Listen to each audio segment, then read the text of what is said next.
Hello, welcome back, the Global Genius. Hope you've been enjoying your classes so far. Hope you've been doing your assignments. Hope you've been doing them yourself without using ChatGPT. And if I thought you use ChatGPT, there's nothing wrong with that. But please just make sure that you understand the code. If you collect from ChatGPT, make sure you understand the code and don't hesitate to reach out to us, your instructors, okay? So this session, let's talk about checkboxes, okay? What is the checkbox in HTML? Okay, what do we use it for? How do we use it? Okay, so in HTML, a checkbox is a type of input element that allows users to select one or more options from a list.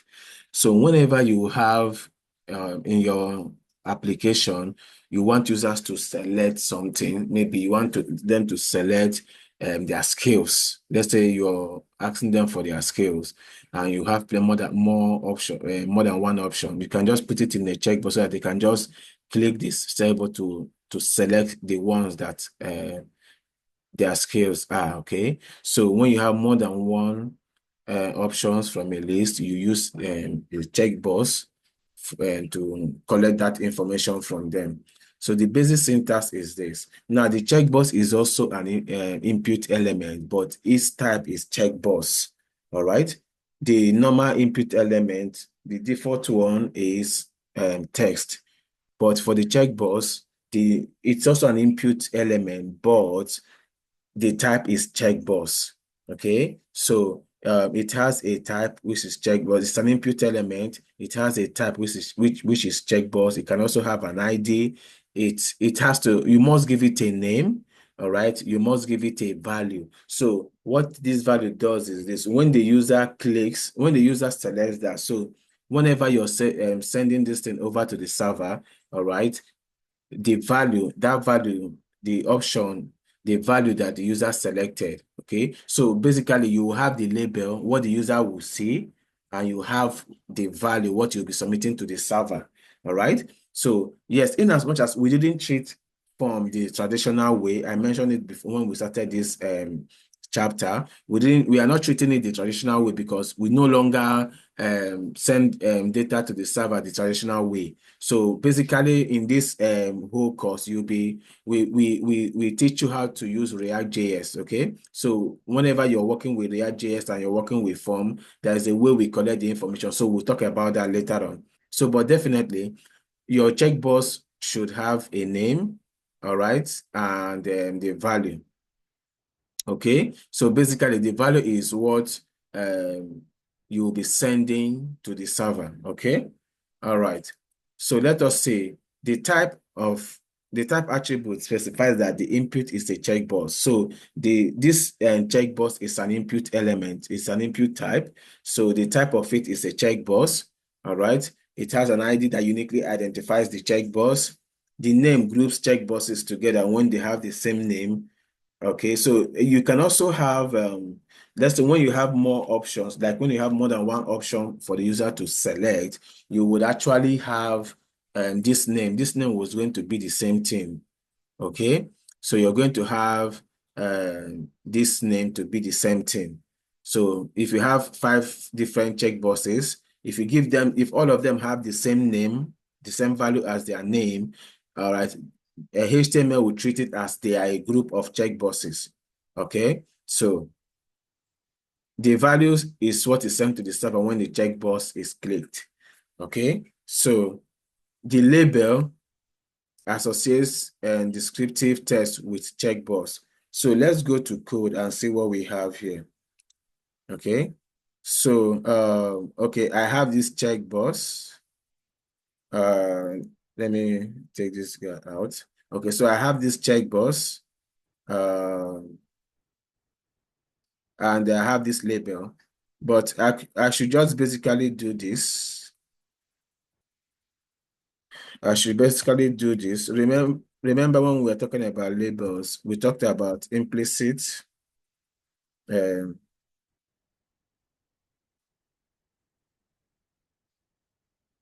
we talked about implicit association. So um, I don't even need to give it the for attribute anymore. So I would come here and I would give input. I'll give input as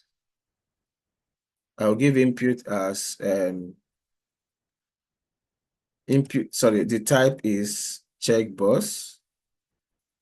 Okay, you can see the different types of input that we have. So the type here is checkbox, and it can have an ID.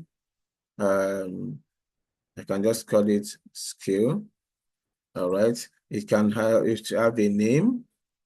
Okay, and I call it skills. All right, and the value, I can say JavaScript. Okay, so if I save this and run it, open live server.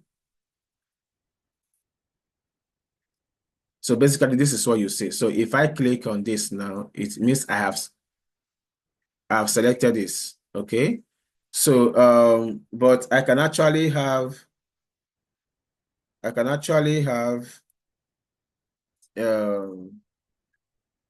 sorry, the label should be okay. The label should be JavaScript. Okay, sorry. I should okay, the label should be JavaScript. Maybe I will just put this one like I will take okay, I'll just put another label on top.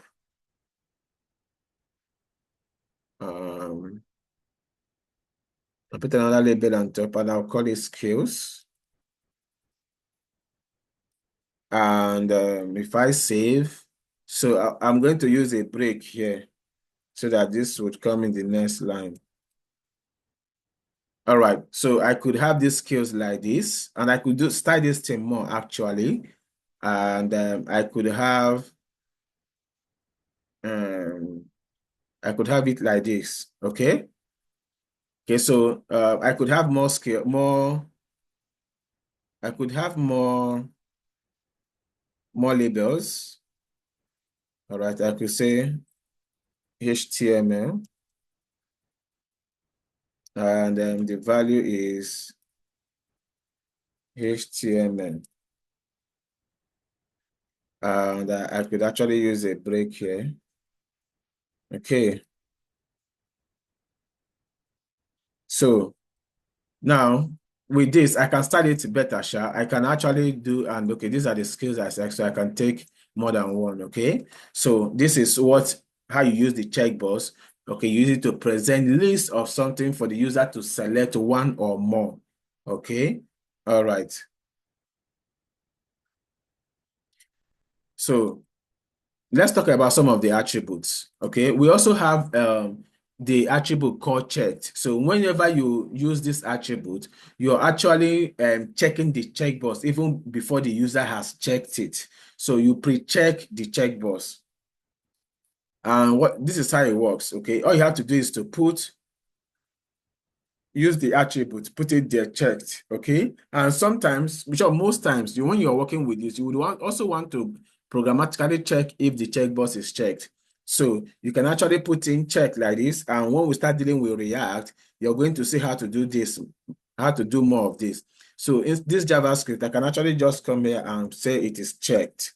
Once I do this and I go to the browser, you're going to see that by default, it is selected. It is selected. So that's what the check attribute actually does. With the check attribute, you are actually checking it before for the user, but the user has the option to actually uncheck it, something like that. So when you use this attribute, you're pre-checking the checkbox. Okay. So you can also disable it. I believe you understand this one because we have treated a lot of other elements that have this disabled. So you disable the checkbox so it can be clicked. Okay, so I can say, okay, I can combine both the check and the disabled. Now, if I do this, I don't want if I disable it, the user can no longer interact with it. So if I do this, I am checking it and I'm also disabling it. So you can see it is marked, it is checked, and it is graded out, okay? It is grayed out, okay? Sorry about that. It is grayed out. So now you can see I cannot interact with it because I have disabled it. So depending on whatever you want, okay, depending on what your application, the logic of your application, you can actually do this. So you can check it, and you can also disable it so that the user cannot interact with it. All right. So you can also use the required keyword. You have seen us use the required keyword, and when you're using the required keyword, it requires at least one checkbox to be selected before form submission. Okay, so all right, and this is how you also use it. As we have seen a lot of this, so I'm not going to talk too much about this required attribute. Okay, so the one I'm going to talk about now is the indeterminate attribute. Now the thing is that you can see that the checkbox is either checked or unchecked. It's either you check it or you uncheck it. But sometimes we have two states. Normally there are two states, checked and unchecked. But sometimes we might not have the we might have the option that okay, the user might not check it. Okay, so indeterminate of state is that it visually indicates an indeterminate state, neither checked nor unchecked. So this indeterminate check, it can only be done with JavaScript. So this is how we do it in JavaScript. Okay. So now what it means is this. So let me actually do the code. Okay, then I would explain more here. So I have this checkbox. Okay, I could even have, let's say, I could have something here. Okay, so I could have this, and I'll call this. Uh, um, let me just change this ID so that I only have one ID to work with. Okay, and then okay, so here I would have to take these guys out. Okay, and probably do this. Okay, now if you look at, if I go to the browser now, you will see that we have this like this. So I'm going to let's assume that whenever the user clicks or select both all the options here, we are going to mark this one as selected. But whenever the user just selected only one, all right, that means here is not marked. So yeah, depending on your logic, depending on what your application is asking from you, okay, we can have a logic here that until the user selects all the options in this list, we are not going to see this thing as checked. So if they just select maybe one or two, but they have not selected all of them, we will mark this scale as indeterminate. So we might not be doing so much here, but whenever we start working with React.js, we are going to do more. So I could actually come in here and write a JavaScript. Okay, I could just do an inline JavaScript here. Sorry. I could just do something like this, and I'm saying skill. I will say document. Don't worry if you don't understand what I'm doing here. But if you have gone through the JavaScript classes and you have you have learned DOM manipulation, you can actually understand this. But don't bother. I just want to show you how we get elements by ID, and the ID is Q. So once I have gotten this element, what am I going to do? I'm going to do skill does indeterminate in the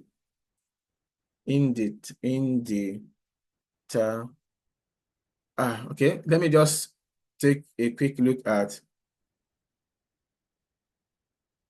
indeterminate. Okay, I just want to see the spelling. Okay, okay, indeterminate. Okay, indeterminate equals to true. So Based on based this might not be the best example, pardon me, I might not be giving you the best example here, but I just wanted to have an because when we start, when you start working on Ray project, you can actually use, when you're working with React or something like that, you can actually programmatically make show this thing. So based on if the users, you will first of all check if the users, all the checkboxes have been checked. All right, that you check all of them to see if all of them are checked. Once all of them are checked, you can mark this one as indeterminate as false, but here we are marking it as true. So if I go to the browser, we're going to see, you can see it has been marked as indeterminate. All right.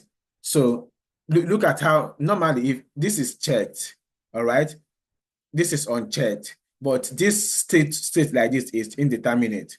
Don't worry if you don't understand it too much, but just understand that there's something like this and just grab as much as you can grab. Okay, whenever we start using it, maybe whenever we are building an application, we can talk about it. Whenever the opportunity presents itself, okay, we would have a better explanation for it. But right now, this is the best explanation I can give. But just get to understand it. There are three states: unchecked, checked, and indeterminate. Okay, and this indeterminate state, you can only use JavaScript to provide it. All right. So if I go back and say indeterminate is false, all right, that means it's going to be unchecked. So if you go back to the browser, you will see that it's not unchecked. So this is how we actually use the indeterminate um, attribute. Okay. All right. So we can also group checkboxes. All right. When multiple checkboxes share the same name, all right, all selected values are submitted together. Now we might not see this thing firsthand here because we might not have the best example because we're not submitting to server right now. But just understand that whenever you have, look at this, we have three checkboxes here, and all of them have the same name as fruits. The value to their name attribute is fruits. So as the value is fruits now, when we submit this form to the server, we are going to have all of them. We are going to have all the selected values submitted to the server. Okay, so but don't worry, when we talk about form API, we will talk about that more. But just understand what we mean by grouping checkboxes. I am sorry I cannot come up with the best explanation, but what it means is that if you have understood what I have been explaining since we started, whenever you submit your form, the checkbox, all right, the value of this checkbox is what's submitted to the server. Now, when you have group or when you have checkboxes like this that have the same value for their name attribute, all right, then this they would be submitted as an array. All right. When you select them, they will be submitted as an array, and these values will be submitted as an array. So if you select these three checkboxes now, you're going to see that what we'll be sending to the server is that we'll be sending an array of apple, banana, and cherry, or apple, banana, depending on which one was selected. Okay. All right. So you can also style your checkboxes. You can style checkboxes using CSS, but customizing them fully may require additional elements. So right now, you can style the checkbox using the attribute selector. All right. Check out for attribute selectors in CSS. All right. Check out for attribute selectors in CSS. So we are styling this checkbox using the attribute selector here. Okay. So I'm not going to explain this because we have attribute selectors as a section in CSS. So go and check it out. Okay. So now we are using this attribute selector to select this checkbox and we are styling it. We are giving it a width of 20 pixels. You can actually add more properties here actually. Okay. All right. So how do you interact with JavaScript? Now, just like you have seen already, you can interact with JavaScript using, first of all, you have to get the document. You use DOM manipulation to interact with it. So you get the checkbox by ID, just like the one you saw me do, and you can now maybe console.log if it is. You cannot do whatever you want to do with it. So basically, this has to do with DOM manipulation. And if you haven't taking the class on DOM manipulation. Don't worry, you will take the class in DOM manipulation and you will understand this better. So I'm not going to explain this, but just understand that you can actually interact with the checkbox using JavaScript, the DOM manipulation, okay? And you can do a whole lot with it. So there's a whole lot to do with checkboxes, okay? So you can also toggle the checkbox. Do you understand? Because once you get the checkbox using the DOM manipulation function like this, you get a checkbox. You can actually now when you say checkbox.checked, it's either true or false, depending on if the checkbox is checked. So you can also uncheck it, just like we did the indeterminates to be true or false. You can also do whatever you want to do. But remember that this checkbox.check is a Boolean expression. It's either return true or false. So when you're using this negation operator, you are actually negating whatever the value is. So if the checkbox is checked with this negation operator, it will be unchecked. If it is checked, if it is unchecked, with this negation operator, it will be checked. So if it is unchecked, with this negation operator, it will be checked. So vice versa, all right? So it's like you're toggling it, okay? So you can also handle events, okay? So I'm not going to explain what I have here, but if you have taken the class for event handling in JavaScript, okay, you are going to understand all these things. So here we actually adding an event listener. We are adding an event listener to this checkbox, and we are looking out for the change event. So whenever the user checks or unchecked, this change event is fired. And once that is fired, we are checking, is it checked or unchecked? So if it is checked, we want to console checkbox is checked or checkbox is unchecked. So, and that is basically what it is. So, what of accessibility? When you're working with checkboxes, always ensure your checkboxes are accessible. Always use your label, all right? Always use your label using the for attribute, or you use the implicit association. You can also use area rows if needed. Okay, so we'll be talking about accessibility in a later chapter, and we'll explain all these area rows. Okay, so if you can see, this guy has a label, all right, and the label says agree to terms, and it also has an area label. So I'm not going to talk anything about this area label. When we start talking about accessibility, we are going to understand what they mean. Okay, all right. So thank you very much. I really appreciate you taking this class. Please make sure you write your test. Make sure you do your assignment. Please, if you are confused, if you don't understand anything, please reach out to us. All right? Reach out to us. On this, you're going to see the chat icon, the chat button, just the right bottom corner. I don't know if my English is correct. The right bottom corner. Okay. You will just see it there. Click on it and you will chat us up. Okay. Thank you very much, and I'll see you in the next session.